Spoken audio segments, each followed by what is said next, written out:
Olá pessoal, tudo bem? Hoje nós vamos trabalhar então nessa aula as questões de balanceamento de equação redox. Eu selecionei duas questões do SpaceX, uma de 2008 e uma de 2010, que são duas questões que envolvem praticamente todas as necessidades que nós temos para fazer então esse balanceamento, né? São questões um pouquinho mais complexas, por mais que a gente olhe para elas e elas pareçam questões simples, elas envolvem lá no seu fechamento algumas coisas bem importantes que nós precisamos ter bastante atenção. Então eu vou começar a apresentar para vocês a minha tela, para que nós possamos analisar essas duas questões.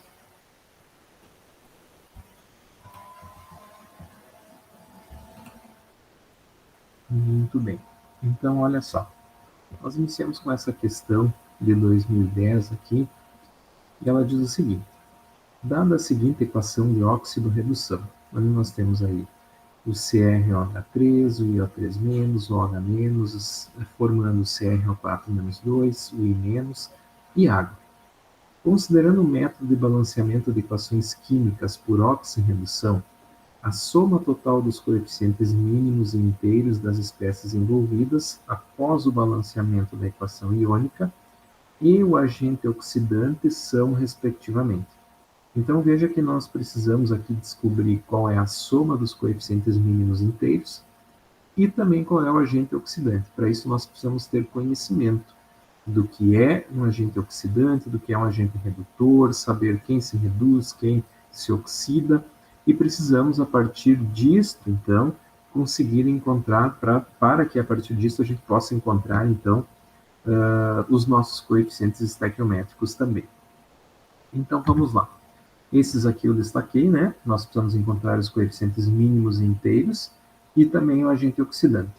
Então, dando uma primeira olhada aqui nas nossas alternativas, nós já percebemos que nós temos aqui apenas a hidroxila que está repetida como um possível agente oxidante. Tá? Então, aqui nós sabemos que se nós não tivermos a hidroxila como agente oxidante, né, que é uma coisa improvável, nós podemos, a partir da definição do agente oxidante, talvez já matar essa questão, né? Mas eu vou desenvolver toda ela com vocês para que a gente possa analisar uma questão que é fundamental no fechamento do nosso balanceamento. Então, para isso, eu vou puxar aqui a nossa equação de reação. Essa nossa equação de reação, ela parece uma equação bem simples, né? Por mais que envolva íons, é bem tranquilo para nós identificarmos quais são as espécies envolvidas, qual é o NOx de cada espécie. Então, veja que nós temos aqui cromo, nós temos oxigênio, nós temos hidrogênio, nós temos iodo, né? E quando a gente pensa assim, ó, por exemplo, no cromo, a gente sabe que provavelmente ele vai ter uma variação de NOx, né? Aí nós vamos precisar calcular qual é o NOx dele aqui na espécie reagente e qual é o NOx dele aqui na espécie produto. Aí a gente pode pensar assim, o iodo, por exemplo. Né? O iodo é família 17, né? Ele tem NOx -1, então quer dizer que eu já vou botar um -1. Não é assim, né? Porque nós estamos falando aqui de uma equação de oxirredução, e aqui nós estamos vendo que o iodo está à esquerda na espécie química, na representação da espécie química, enquanto o oxigênio está à direita. Isso significa o quê? Que nós temos aqui o oxigênio como elemento mais eletronegativo, então isso vai fazer com que o iodo não tenha aquela sua carga tradicional de -1. Tá? Aqui, entre oxigênio e hidrogênio, né, o que nós vamos ter? Né? Na hidroxila, na verdade, aqui nós vamos ter o oxigênio sempre com a carga -2 e o hidrogênio com carga +1. Né? Da mesma forma que aqui, oxigênio com carga -2, hidrogênio com carga -1. Então, se eu já sei que a hidroxila é carga -1, e eu tenho 3 hidroxilas, e esse conjunto todo aqui, essa representação toda, não tem nenhuma carga sobrando, automaticamente eu preciso entender que o cromo, para dar conta de tornar esta molécula neutra, ele está dando conta de 3 cargas negativas, né? Então, isso significa que o cromo é mais 3. Por quê? Porque eu tenho 3 hidroxilas, onde cada uma é -1, e a molécula como um todo aqui possui carga 0, não tenho carga nenhuma aqui, então automaticamente o cromo tem que ter carga mais 3. Tá? E o cromo para o outro lado, né? Eu tenho aqui, ó, 4 oxigênios, onde cada oxigênio tem carga menos 2. 4 vezes menos 2 são menos 8. Só que o cromo não está dando conta de todas as cargas dos 4 oxigênios, porque tem 2 cargas negativas sobrando aqui. Então, isso significa que eu tenho aqui um cromo que não dá conta das 8 cargas negativas, tem 2 negativas sobrando, ou seja, o meu cromo aqui é mais 6, ok? Muito bem, eu já vi que o cromo está sofrendo uma alteração de NOx, né? Já vimos isso, tá? Então, agora nós vamos analisar o iodo. Já coloquei a carguinha do iodo aqui. Eu tenho 3 oxigênios vezes menos 2, são menos 6. Só que no todo, essa molécula aqui tem uma carga menos 1 negativa, né? Então, significa que o iodo está dando conta de 5 cargas positivas e ele não dá conta daquela outra carga negativa que ficou aqui. São mais 5 do iodo com menos 6 dos oxigênios, sobra menos 1. Por isso, o iodo aqui é mais 5. E aí, obviamente, eu vou dar uma olhada no iodo para o outro lado aqui, e ele já está me dizendo aqui, como ele é um ânion simples, né, com carga aqui menos 1, eu automaticamente já sei que o NOx desse iodo aqui é menos 1, que na verdade é o iodeto, né, é menos 1. Muito bem, então veja só, eu já tenho aqui as minhas cargas definidas, os meus NOx definidos, né, e agora eu preciso analisar onde eu tive mudança de NOx e que tipo de mudança eu tive. Então, eu vou pegar o cromo. O cromo saiu de um NOx mais 13 e foi para um NOx mais 6. Isso significa que ele perdeu cargas negativas, né? Ele não ganhou cargas positivas. Lembra que a gente não mexe nas cargas positivas, a gente mexe nas negativas. Se ele ficou mais positivo, significa que ele perdeu cargas negativas. Quantas cargas negativas ele perdeu? Ele perdeu 3 cargas negativas, ou seja, 3 elétrons. Ok? Muito bem. Qual outra espécie que está envolvida? O iodo, né? O iodo, então, está envolvido também. O iodo sai de um NOx mais 5 e vai para um NOx menos 1. Então, são 5 cargas negativas que ele ganhou aqui, para compensar isso aqui, e mais uma carga negativa, né? Ele foi do mais 5 passou pelo zero e foi para o menos 1. Então, significa que ele ganhou 6 elétrons. Vocês viram que eu já coloquei aqui também o que acontece com o cromo. Agora a gente vai ver o que acontece com o iodo e vamos comparar. Então, veja só. Se o cromo perdeu elétrons, significa que ele está se oxidando, né? Ele está se oxidando. Se o iodo ganhou elétrons, significa que ele está se reduzindo. Lembra que quem perde elétrons se oxida, quem ganha elétrons se reduz. Ganhar elétrons significa, né, se reduzir, e perder elétrons significa se oxidar. Só que essas duas coisas aqui acontecem ao mesmo tempo. Se um está se oxidando, é porque ele está promovendo a redução de alguém. Então, aquele que se oxida é o agente redutor. E aquele que se reduz está promovendo a oxidação de alguém. Então, ele é o agente oxidante. Então, quer dizer que aqui nós já conseguimos matar a questão. Porque a questão quer saber quem é o agente oxidante. Quem é o agente oxidante aqui? Né? Quem é que está fazendo a oxidação aqui? Quem está fazendo a oxidação aqui é o iodato, porque ele vai se reduzir, então ele é o agente oxidante. Então, quer dizer que nós já temos a resposta. A nossa resposta aqui é a letra A, tendo em vista que eu não tenho iodato em nenhuma das outras alternativas, né? E a soma dos menores coeficientes inteiros, né, vai ser 15, tá? Então, aqui nós já resolveríamos a questão. Mas eu vou ir adiante, porque, de repente, uma questão não vai ter essa facilidade aqui. De repente, eu vou ter iodato no 12 também, né? Vou ter iodato no 10, e aí nós precisamos dar sequência no balanceamento para conseguir fazer, ok? Mas, para quem tinha dúvida até aqui, essa é a resolução dessa questão. Pois bem, nós chegamos agora às quantidades, né, de perda de elétrons, de ganho de elétrons, e quem se reduziu, quem se oxidou, quem é o agente redutor, quem é o agente oxidante, e assim por diante. Então, agora nós precisamos seguir, ó. Nós vamos fazer um acerto agora de elétrons, ó. Aqui tem uma perda de 3 elétrons, ok, mas aqui tem um ganho de 6 elétrons. Então, para mim igualar os átomos perdidos e os átomos ganhos, eu preciso fazer este átomo aqui, ó, vezes 2. Por quê? Porque para cada átomo de iodo que ganha 6 elétrons, eu preciso ter 2 átomos de cromo, onde cada um perde 3, para poder fornecer os 6 elétrons. Então, eu fiz vezes 2 átomos de cromo, igual a 6 elétrons. Então, já vou acertar esse balanceamento. Ó, coloquei um 2 aqui na frente do hidróxido de cromo. Ok? Para isso, agora eu preciso acertar também o cromo aqui desse lado. Então, coloco um 2 aqui também no cromato. Certo? Bom, acertei o cromo, né? Agora eu preciso conferir iodo. Iodo, eu tenho um iodo aqui e tenho um iodo aqui. E eu não vou mexer nele, né? Porque eu não vou multiplicar aqui vezes 2, vezes 3, vezes 4. Então, quer dizer que isso aqui vai permanecer como está. Então, eu já acertei também os átomos de iodo. O que sobrou para mim acertar aqui? Sobrou aqui para mim acertar os átomos de oxigênio e de hidrogênio, tá? Aqui tem duas formas de se fazer. Por método de tentativas, né?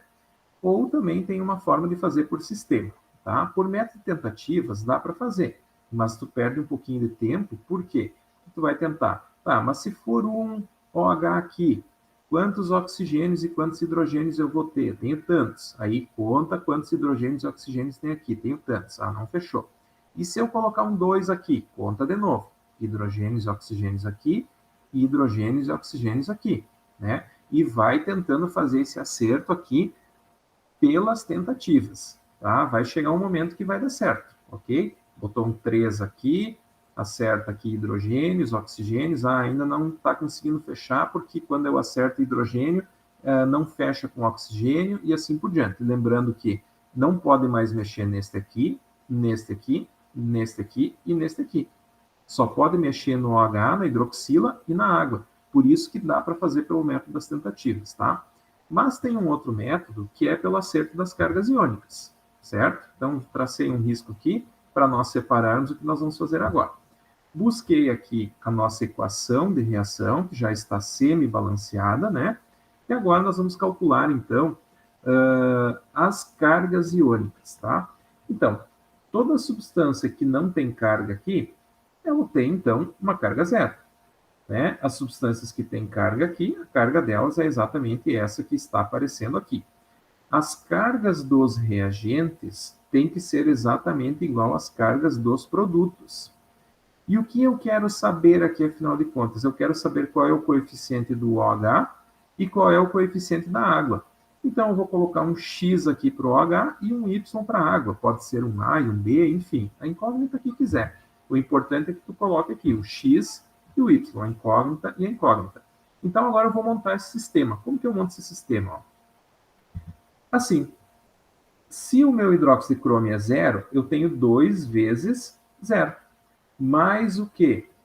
O 1, porque é o meu coeficiente aqui do iodato é 1, 1 vezes menos 1. Então, 1 vezes menos 1.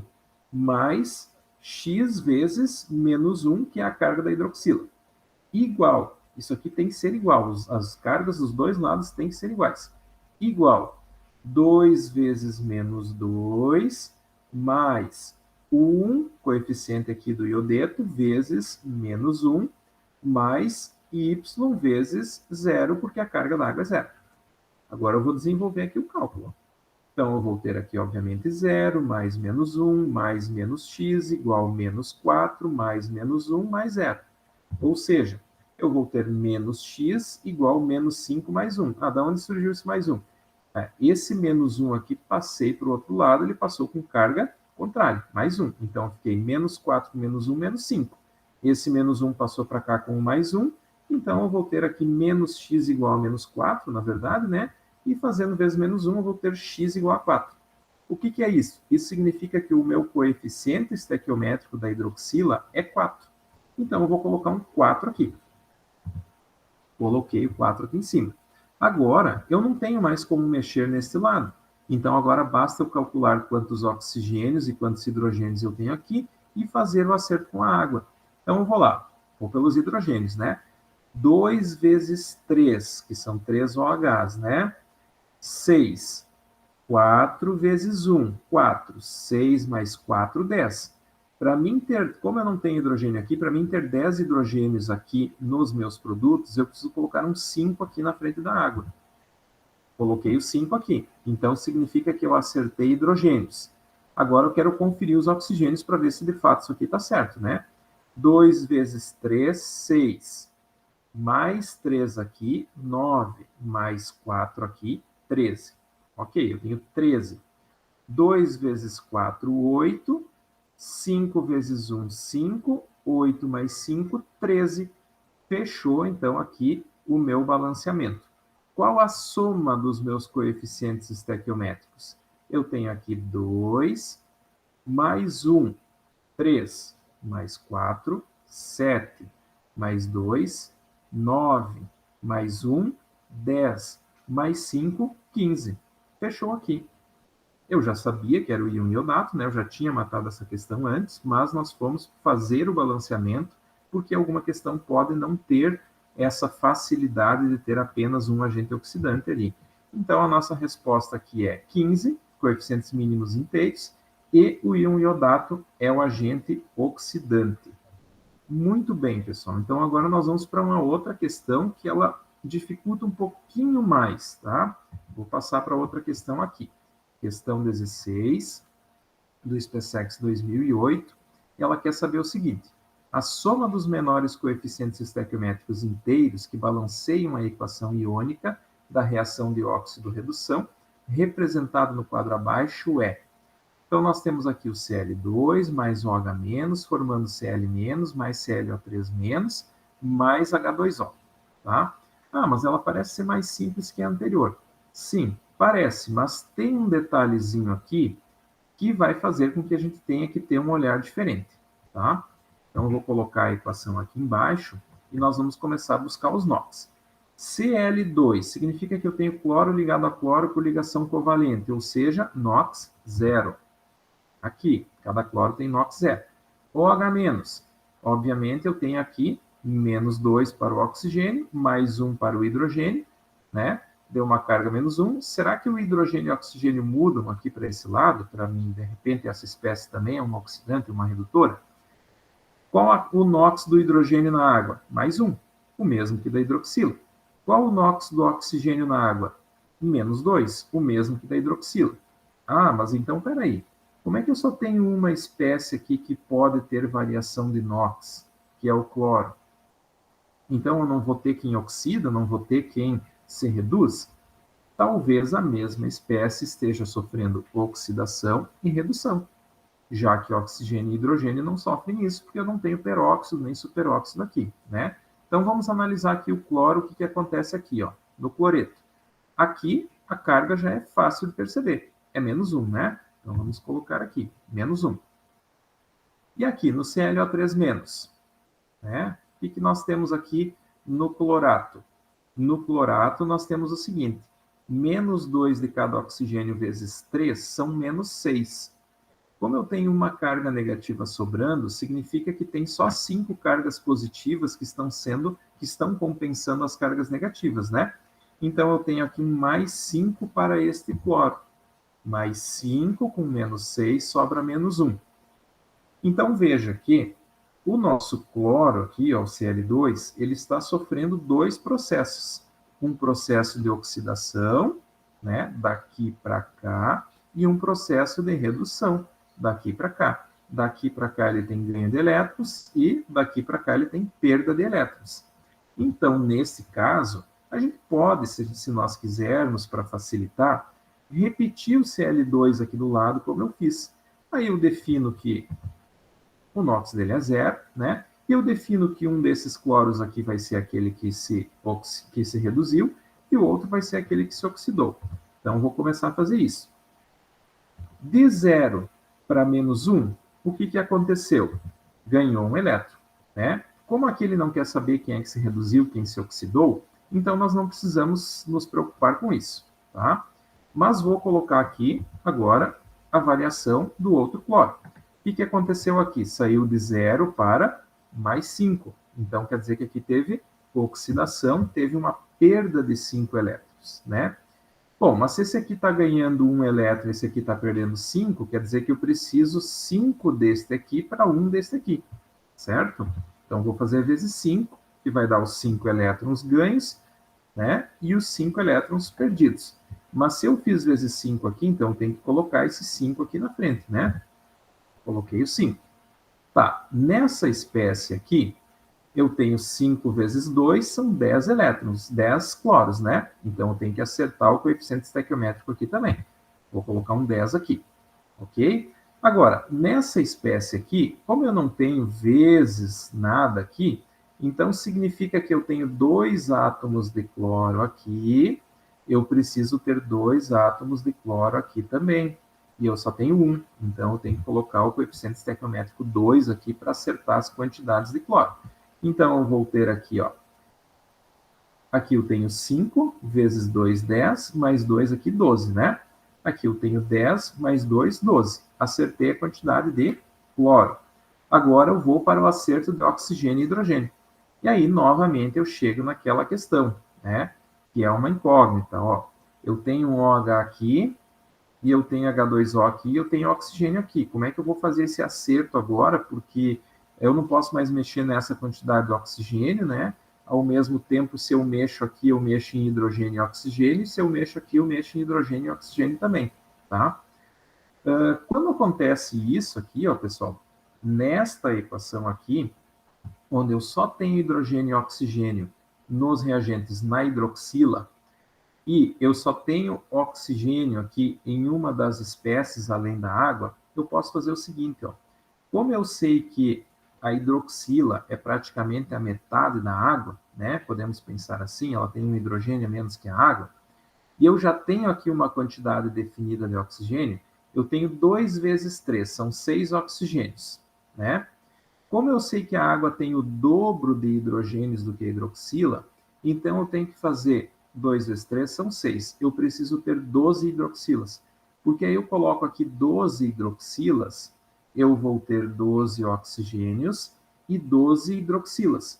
12 oxigênios e 12 hidroxilas menos 6 oxigênios são 12 hidroxilas e 6 oxigênios.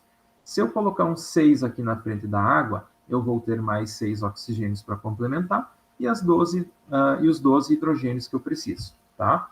Mas dá para fazer por raciocínio, como eu fiz? Dá. Mas o correto é fazer pelo sistema, assim como a gente fez da outra vez, tá?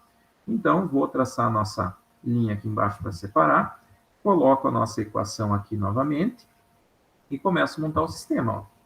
Coloco o X para o OH, coloco o Y para a água, 0 aqui para o Cl, mais 5 vezes 0 aqui para o 5Cl2, mais x vezes menos 1 aqui para o OH, igual 10 vezes menos 1 para o cloreto, mais 2 vezes menos 1 para o clorato, mais y vezes 0 para a água. Eu vou ter menos x igual a menos 10 mais menos 2, ou seja, menos x igual a menos 12, ou seja, x igual a 12. Então, quer dizer que eu preciso 12 hidroxilas, assim como eu disse antes, né? Pelo raciocínio que eu fiz. Coloco aqui as minhas 12 hidroxilas, e agora eu vou fazer o acerto, então, de hidrogênio e, consequentemente, posteriormente, de oxigênio. Eu tenho 12 hidrogênios. Para mim ter 12 hidrogênios aqui nos meus produtos, eu preciso colocar um 6 aqui na frente da água. Coloquei o 6 aqui. 6 vezes 2, 12. Quantos oxigênios eu tenho agora? 2 vezes 3, 6. 6 vezes 1, 6. 6 mais 6, 12. Exatamente o que eu tenho aqui nos meus reagentes. Certo? Mas lembrem que nós queremos a soma dos menores coeficientes estequiométricos inteiros. Será que esses são os menores coeficientes estequiométricos inteiros? Se a gente for somar aqui, juntando esse Cl2 com esse Cl2, o que nós vamos ter aqui? Ó? 6Cl2 mais 12OH-, formando 10Cl-, mais 2ClO3-, mais 6H2O. Não são tudo números pares? São. Então, quer dizer que eu posso dividir isso aqui ainda por 2 para chegar, de fato, nos menores coeficientes estequiométricos inteiros. Então, eu vou ter 3Cl2 mais 6OH-, formando 5Cl-, mais 1ClO3-, mais 3H2O. Somando isso aqui tudo, nós chegamos aqui em 18. ou seja, a nossa resposta aqui é a letra C. Então, qual a diferença dessa questão para a anterior? A questão do Cl2, tá? Que tanto o agente oxidante quanto o agente redutor são a mesma espécie. O Cl2 é oxidante e redutor ao mesmo tempo. Ok, pessoal? Então, encerramos a nossa aula de resolução dessas duas atividades aqui. Espero que tenha conseguido colaborar aí com o aprendizado de vocês e vou continuar fazendo outros vídeos, acompanhe os outros vídeos aí de resoluções de questões que envolvem eletroquímica. Um abraço para vocês.